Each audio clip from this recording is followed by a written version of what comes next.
Welcome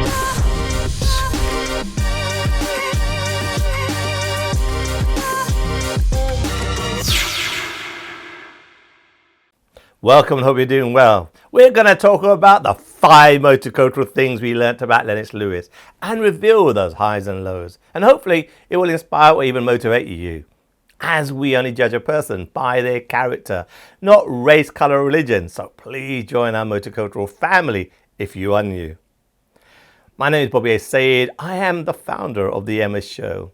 As you can see from these articles, Lennox Lewis didn't have an easy life. Let's hear from Lennox Lewis, who was totally thrilled to get his Emma honour whilst training for his world title defence. I have met Lennox Lewis a few times prior to even starting the Emmas, as his sponsorship manager, Addy, and later known as Adrian, has been a friend I had known from university days, who got his big break to work for such a great boxing champion. Whether Lennox is known as a British or Canadian, he isn't just a great boxer, but a great multicultural champion. Thanks a lot to the British public and everybody that voted me #1 sports personality of the year. I wish I could be there with you guys, but I'm up here in the Poconos training, getting ready for my next fight where I'm going to show the world that I'm brand new money. I'm like fine wine, I get better in time, where I'm going to dazzle the crowd, dazzle the world. So once again, peace, thanks a lot, and I've got it. Number 1, resilience. Lennox Lewis was born on the 2nd of September 1965 in West Ham, London. He was the only son of his parents, Violet and Carlton, who had migrated from Jamaica. His parents had joined the well-established Jamaican community here in the UK when they moved in the 1950s as part of the Windrush Generation. One of the major Jamaican communities resided in Greater London, including Wolverhampton, Harrow, parts of East London like West Ham, although the 1960s had introduced a more liberal way of life, preceding the counterculture movement started in the UK known as the swinging 60s, and other racist cultural attitudes continued to shape the lives of many minorities. Lennox grew up in the streets of London, often fighting with other children against the backdrop of football hooliganism. At the age of 12, he moved to Ontario, Canada, with his mother. The country had made changes to the Immigration Act in the late 1960s, so that ethnic minority families could immigrate easier. This meant Lennox and his mother could finally join his father in Ontario. During this time at Cameron Heights Collegiate Institute, where he attended middle school, he discovered his passion for both Canadian football and basketball, the areas where he truly excelled in school. Number 2, passion.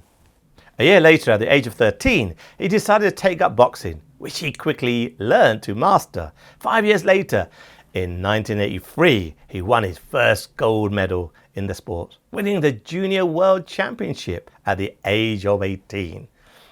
His growing reputation as a dominant amateur boxer garnered him entry into the 1984 Summer Olympics, where he represented Canada in the super heavyweight division. He managed to make it to the quarterfinals, where he was beaten by Terrell Biggs over decision on points. He was eventually ranked 8th in the final standing of the super heavyweight division.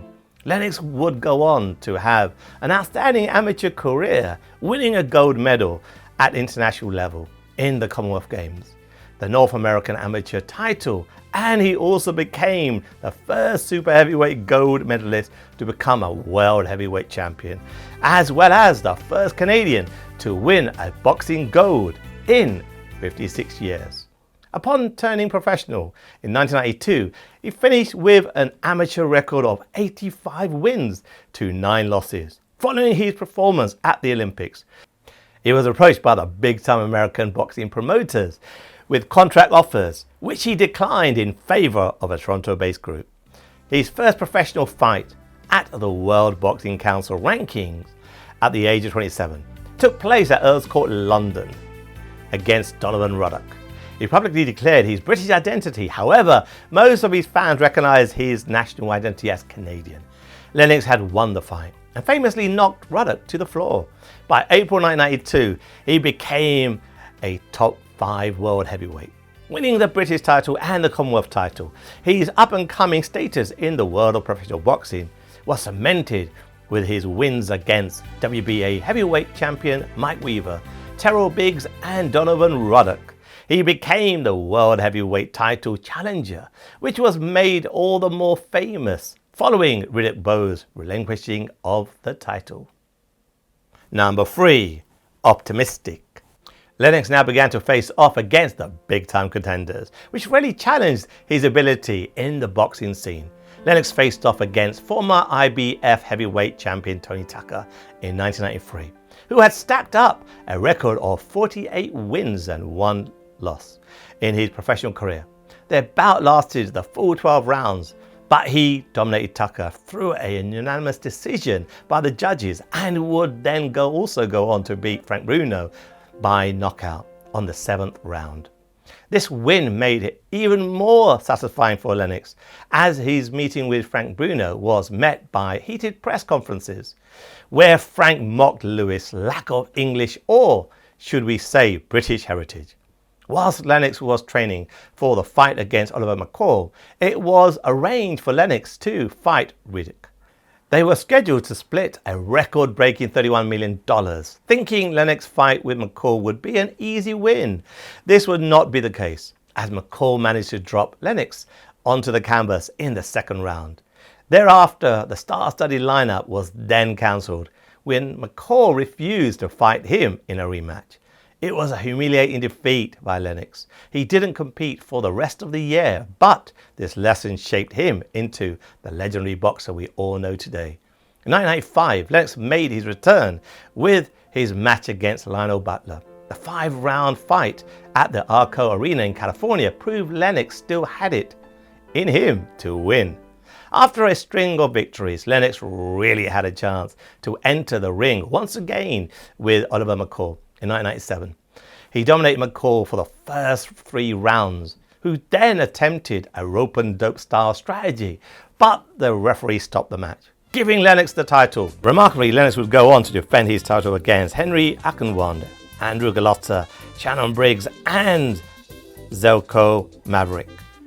The string of victories meant that he could finally face the famed Evander Holyfield. Although securing an early lead in the first 2 rounds, Holyfield entered back into the ring, fighting fiercely. Come the 12th round, the match was labelled a draw in one of the most controversial decisions in boxing history. A rematch came just as close as their previous bout, continuing through to the 12th round again, where Lennox eventually won after unanimous decision.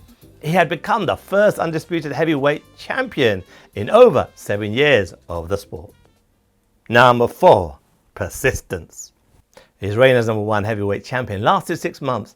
After being stripped of it after fighter John Reyes quickly became the number 1 contender for the title in mid-2000.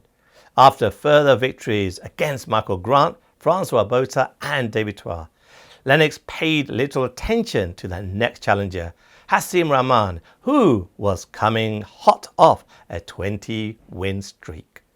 Their fight at Carnival City Casino in South Africa was seen as something the fighter could quickly win in order to contend against Mike Tyson. However, Lennox had underestimated the underdog. The 5-round bout was won by Rahman after Lennox had briefly dropped his guard, sending him onto the canvas. Their rematch later proceeded with heated interview slots and a tense weigh-in. Lennox was able to claim back his heavyweight title come the 4th round, which allowed Lennox to face off against Mike Tyson. The fight was preceded by a heated scuffle they had during a press conference leading up to the fight in 2002, where Mike had bitten Lennox's leg and yelled profanities at the fighter's mother in the audience. It was later labelled Event of the Year by the Ring magazine. Their bout broke the record as the highest grossing boxing event of all time, generating over $106 million. The fight began evenly matched, with the two trading blows equally, until Lennox was knocked off guard with a sneaky left hook. However, the 2nd and the 3rd round saw him regaining his footing and even knocking Mike down at the beginning of the 4th.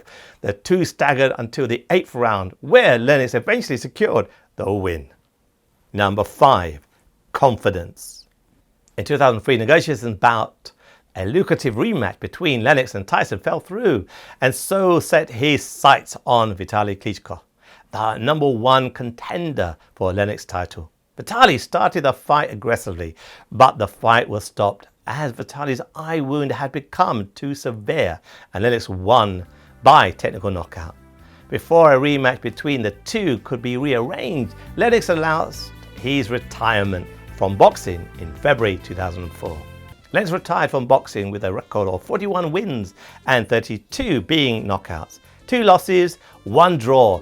He moved to Miami Beach with his wife Violet Chang and their 4 children, Livia, Landon, Leia and Ling Lewis.